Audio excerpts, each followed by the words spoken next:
La entrevista. Continuamos en Mundo Inmobiliario y se encuentra con nosotros Luis Yaca, vicepresidente de Retail para México y Latinoamérica de CBRE.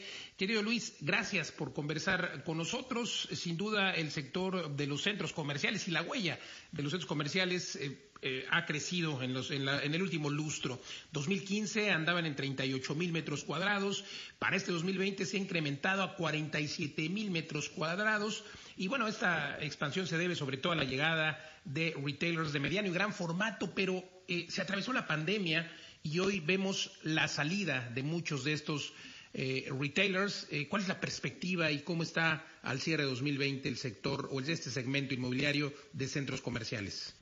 Está afectada la industria, no te puedo decir que no, pero las salidas recientes que han hecho mucha noticia últimamente no son forzosamente resultado de la pandemia, sino de otras muchas causas, competencia. Modelo de negocio quizá. Así es, un mercado muy diferente a otros países y un consumo en ciertas tiendas y marcas ya muy arraigado, que es difícil competir con eso.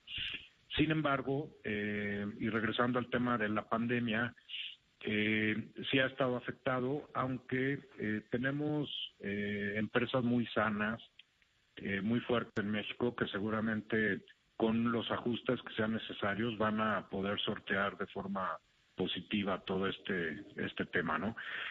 Sí está un poco detenida y lenta la expansión. Estamos todos esperando a ver qué pasa, es una situación completamente nueva y bueno, sin duda después del Buen Fin y la temporada navideña que será muy muy exitosa, ya están empezando a ver los incrementos en las ventas. El año que entra será de mucha planeación y afinar la estrategia, ¿no?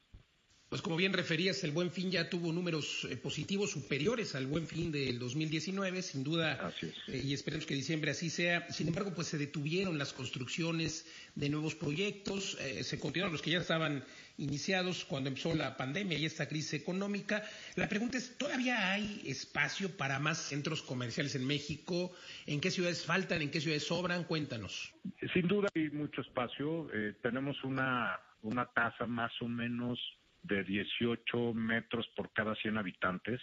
Esto, bueno, es no dice mucho el número, pero es una tasa baja todavía. Deberíamos de cuando menos duplicarla, ¿no? Sin duda, mercados mucho más ofertados que otros.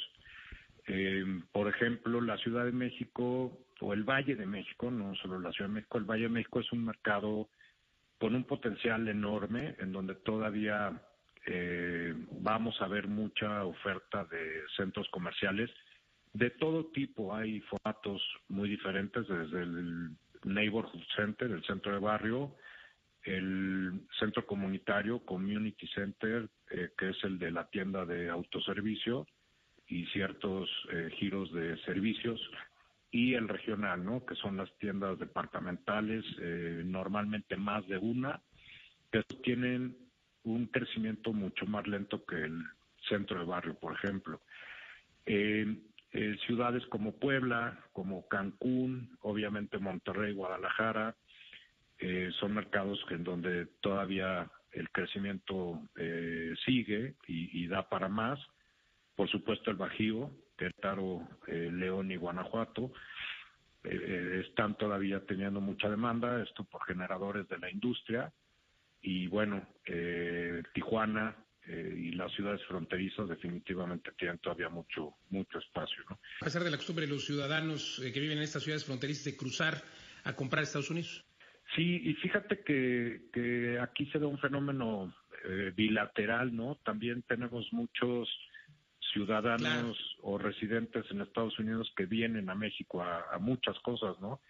Por ejemplo, tienes el mercado médico, que en México es mucho más barato y de muy buena calidad.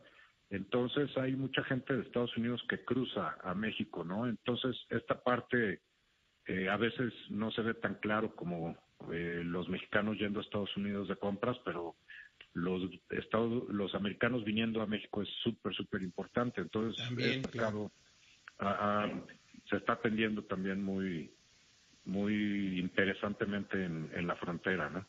Totalmente de acuerdo, Luis. Los bancos dieron plazo más bien a sus cuentavientes para para no pagar algunos meses. También muchos propietarios de inmuebles, las fibras y muchos otros jugadores del sector propietarios de inmuebles pusieron a sus inquilinos plazos. ¿Cómo les fue a las plazas comerciales? ¿También negociaron esto con sus inquilinos? ¿Cuál es el porcentaje hoy de rentas vencidas derivado de la pandemia? Porque hay muchos jugadores grandes, conocidos, que sabemos que se han ido, bueno, no muchos, algunos, pero pues hay muchos otros muy pequeños que a lo mejor no son grandes cadenas, pero tenían un local, un restaurante, una tienda que pues han tenido que cerrar. Sí, esto yo creo que es bastante natural que suceda. Las marcas que no iban a soportar el cierre que hubo, que el cierre total fue de 3 meses, a lo mucho, y después paulatinamente se han ido reabriendo, ¿no? Esto por estados, por colores de semáforo, por muchas circunstancias diferentes se han abierto indistintamente.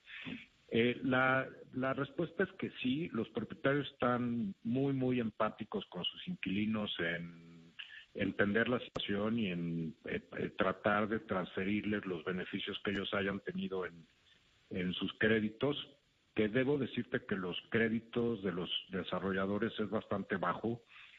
Hoy en día son institucionales los inversionistas y tienen más dinero de lo que se llama equity, que es una asociación con algún gran inversor, más que una deuda directa de un banco. Entonces, no hay tantos intereses que pagar.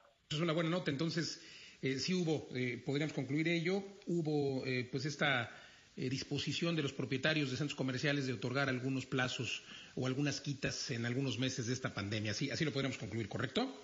Sin duda, hay acuerdos que se están llevando a cabo. Pues, querido Luis, qué pena que se termine el tiempo. Regresaremos a conversar contigo en próximos programas. Gracias, Luis Yaca, vicepresidente de Retail para México y Latinoamérica SRE. Gracias, querido amigo. Hasta luego. Hasta luego. Continuamos aquí en Mundo Inmobiliario.